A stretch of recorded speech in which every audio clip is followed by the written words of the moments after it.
Chapter 7. A Mad Tea Party. There was a table set out under a tree in front of the house, and the March Hare and the Hatter were having tea at it. A dormouse was sitting between them, fast asleep, and the other two were using it as a cushion, resting their elbows on it, and talking over its head. Very uncomfortable for the dormouse, thought Alice. Only, as it's asleep, I suppose it doesn't mind. The table was a large one, but the three were all crowded together at one corner of it.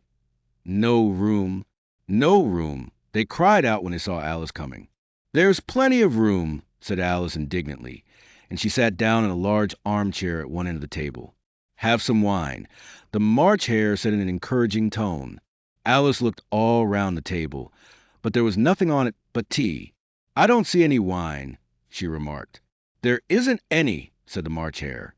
Then it wasn't very civil of you to offer it, said Alice angrily. It wasn't very civil of you to sit down without being invited, said the March Hare. I didn't know it was your table, said Alice.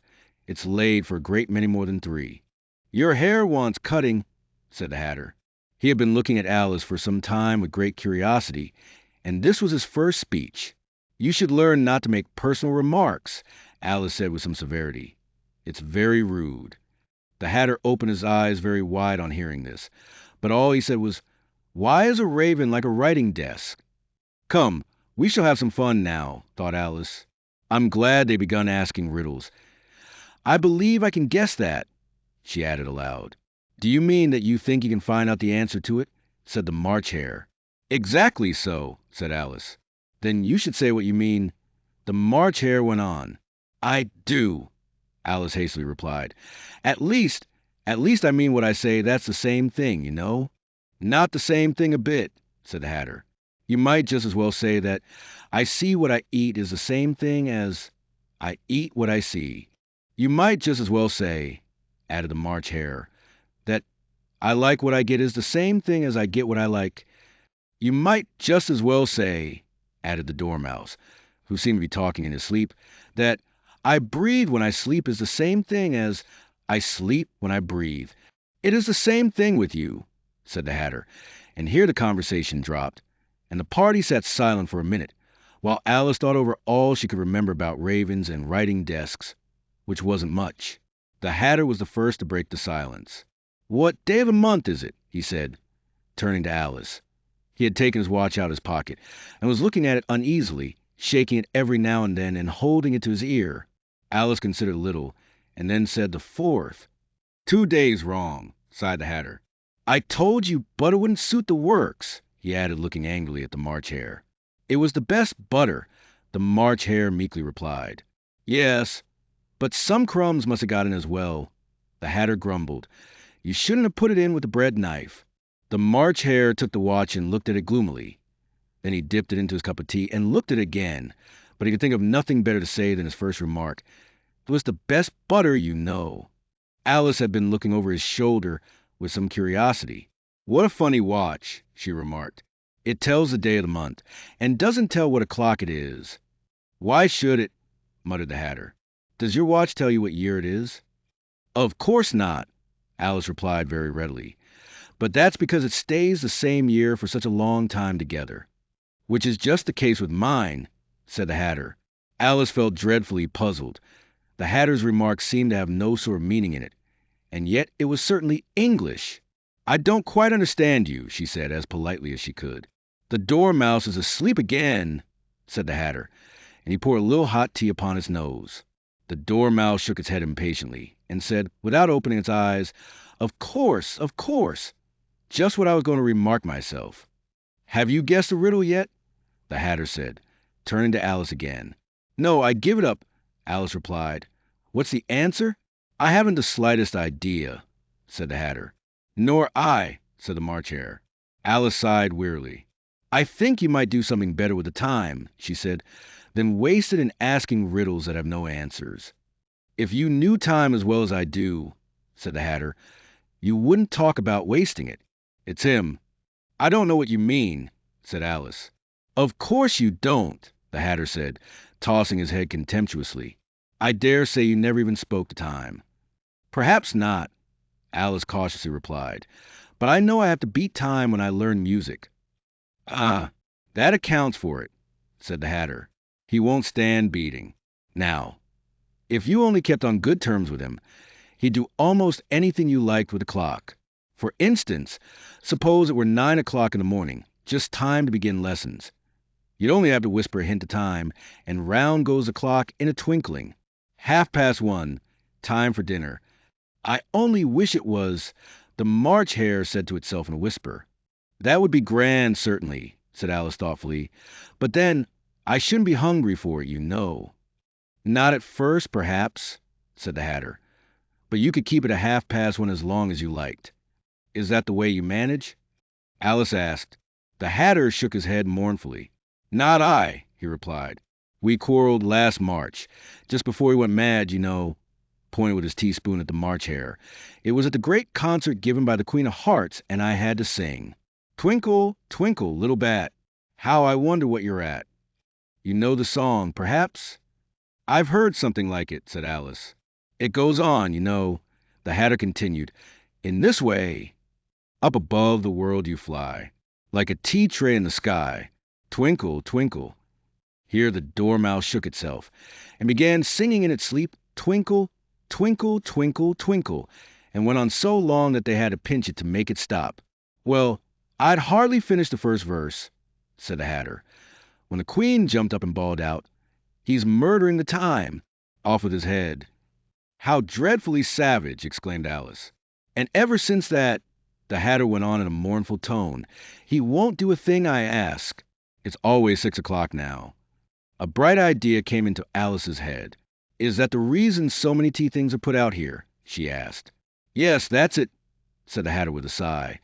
"It's always tea time, and we've no time to wash the things between whiles."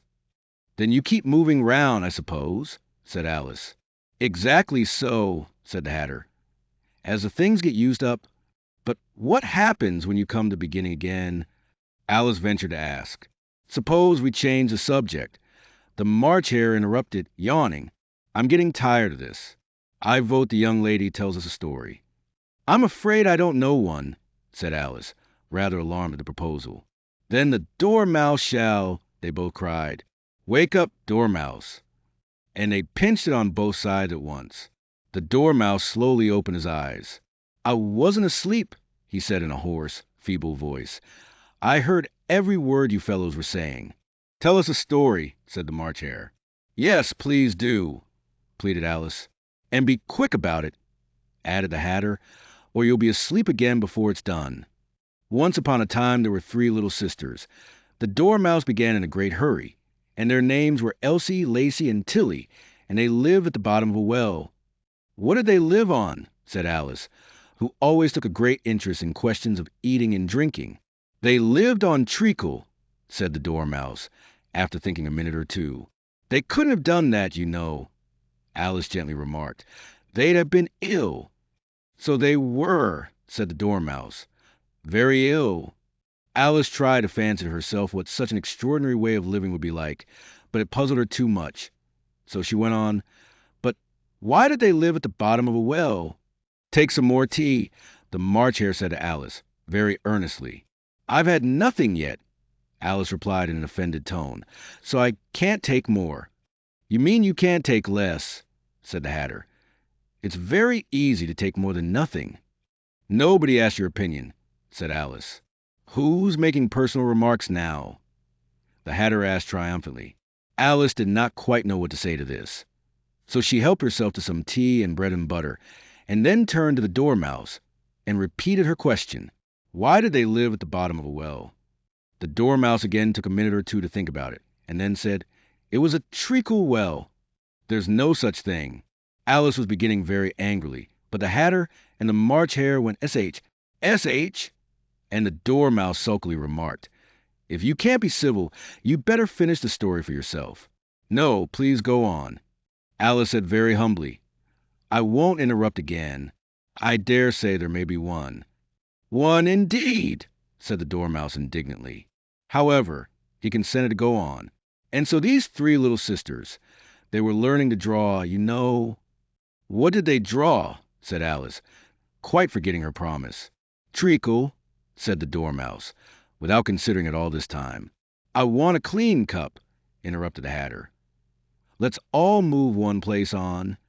He moved on as he spoke, and the Dormouse followed him. The March Hare moved into the Dormouse's place, and Alice rather unwillingly took the place of the March Hare. The Hatter was the only one who got any advantage in the change, and Alice was a good deal worse off than before, as the March Hare had just upset the milk jug into his plate. Alice did not wish to offend the Dormouse again, so she began very cautiously. But I don't understand. Where did they draw the treacle from? You can draw water out of a water well, said the Hatter. So I should think you could draw a treacle out of a treacle well, stupid? But they were in the well, Alice said to the Dormouse, not choosing to notice this last remark. Of course they were, said the Dormouse. Well in. This answer so confused poor Alice that she let the Dormouse go on for some time without interrupting it. They were learning to draw. The Dormouse went on, yawning and rubbing its eyes, for it was getting very sleepy. And they drew all manner of things, everything that begins with an M.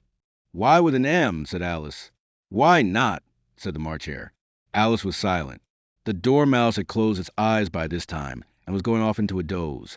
But on being pinched by the Hatter, it woke up again with a little shriek and went on. That begins with an M, such as mousetraps and the moon and memory and muchness. You know you say things are much of a muchness. Did you ever see such a thing as a drawing of a muchness? Really, now you ask me, said Alice, very much confused. I don't think. Then you shouldn't talk, said the Hatter. This piece of rudeness was more than Alice could bear. She got up in great disgust and walked off. The Dormouse fell asleep instantly, and neither of the others took the least notice of her going, though she looked back once or twice, half hoping that they would call after her. The last time she saw them, they were trying to put the Dormouse into the teapot. At any rate, I'll never go there again, said Alice as she picked her way through the wood. It's the stupidest tea party I ever was at in all my life. Just as she said this, she noticed that one of the trees had a door leading right into it. That's very curious, she thought. But everything's curious today. I think I may as well go in at once. And in she went. Once more she found herself in the long hall, and close to the little glass table. Now, I'll manage better this time, she said to herself, and began by taking the little golden key and unlocking the door that led into the garden. Then she went to work nibbling at the mushroom. She kept a piece in her pocket, till she was about a foot high. Then she walked down the little passage. And then she found herself at last in the beautiful garden, among the bright flower beds and the cool fountains.